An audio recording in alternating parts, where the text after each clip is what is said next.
Japon, depuis des temps anciens, les artisans se sont efforcés de mettre en valeur la beauté des fibres textiles à travers leurs étoffes et kimonos.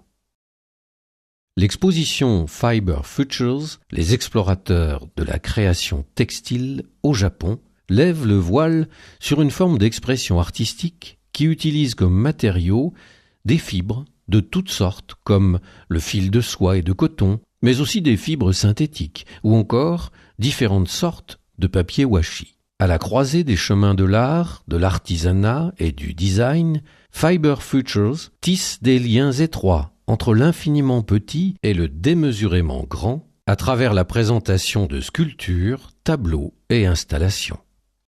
Dans la tradition, on faisait le fibre textile servait à faire des tapisseries, des tissus, des œuvres à deux dimensions. À partir des années 50-60 aux États-Unis, il y a eu un nouveau courant artistique, le fiber art. Les membres de ce mouvement voulaient montrer que faire autre chose justement avec cette fibre et faire notamment des sculptures, des installations, donc des œuvres tridimensionnelles.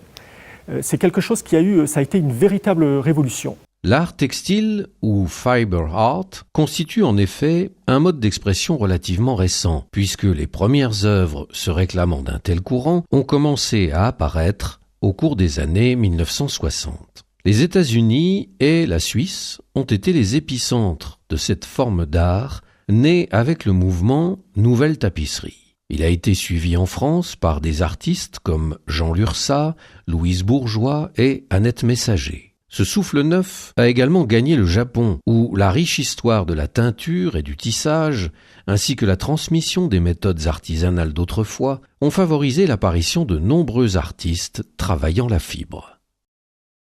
Dans cette exposition, il y a beaucoup d'artistes qui ont étudié dans des écoles d'art, mais il y en a d'autres qui sont par exemple issus de familles de tisserands. Ce qui est intéressant, c'est qu'ils avaient une grande maîtrise technique, mais ils ont voulu faire autre chose et ne pas se limiter à la création de simples tissus. C'est soit travailler sur de nouvelles matières, nouveaux matériaux.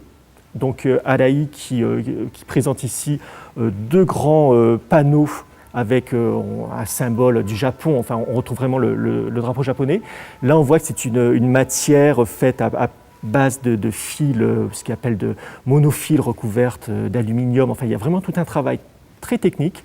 C'est une personne qui a déposé une trentaine de brevets sur des nouvelles techniques de création de textiles, avec des matières complètement nouvelles.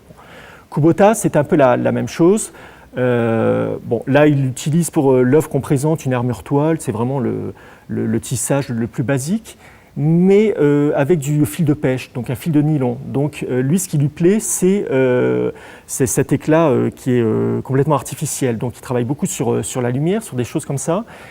Et là où on peut dire que ce sont de véritables œuvres d'art, c'est que bien sûr, ce ne sont pas des œuvres, enfin des créations qui ont un but utilitaire. Il n'existe pas encore de définition du fiber art, et les artistes présents ici s'appuient sur une conception qui leur est personnelle. Inspirés par la souplesse et la texture des fibres, ils tentent des rapprochements inédits entre tissage et art contemporain. On voit notamment dans une œuvre de cette exposition, qui est un grand panneau jaune fait à base de feuilles de polyester, en fait, qui est plié comme un origami. Alors là, l'origami, bien sûr, ce n'est pas la tradition textile, mais c'est l'art du pliage japonais que tout le monde connaît en France, qui sert à faire notamment ces grues, enfin ces différents animaux. Enfin. Et là, cet artiste, qu'il a voulu, c'est de faire un origami contemporain. On voit très bien, il y a comme des petits triangles qu'il a obtenus simplement avec un fer à repasser, en pliant de cette manière-là. On est dans quelque chose qui semble, qui est très vaporeux, qui est très léger, qui est très simple, mais qui est presque éphémère. Et ça, c'est quand même des choses qui peuvent quand même caractériser une certaine esthétique japonaise. Sensibles aux problèmes environnementaux, la plupart d'entre eux relient leur travail à la nature, avec une approche écologiste, conceptuelle et poétique. Il y a une œuvre qui est faite chrysalis, donc chrysalide, qui est faite à partir d'un fil de soie. Ce sont les 10 premiers mètres de fil que fait le ver à soie. Donc c'est un fil qui est assez grossier, qui ne peut pas être utilisé pour faire les kimonos et qu'on avait l'habitude de jeter. Mais avec, on va dire, la montée du mouvement écologiste, on s'est aperçu que finalement on pouvait s'en servir, notamment pour faire ce type d'œuvre. Et donc là, il y a quand même une référence justement à cette tradition. Il peut y avoir bien sûr des fibres, ou plutôt des fils métalliques. On a voilà, juste à côté de moi, vous avez cette sorte de jardin zen qu'on peut voir par exemple à Kyoto. Donc ces jardins secs avec des pierres, sauf que là ces pierres sont faites avec des fils métalliques qui sont cousus. Alors on a une impression quand même aussi de légèreté, c'est aussi assez organique. Quelques pièces exposées sont des méditations sur la mémoire, la tradition ou l'identité. Les œuvres de ces explorateurs de la création textile montrent l'habileté de ces artistes à utiliser le passé pour mieux façonner le futur, comme c'est le cas avec Forêt, l'œuvre de Machiko Agano. C'est une artiste qui a beaucoup travaillé avec le bambou, le sisal, enfin la terre, donc des matières naturelles.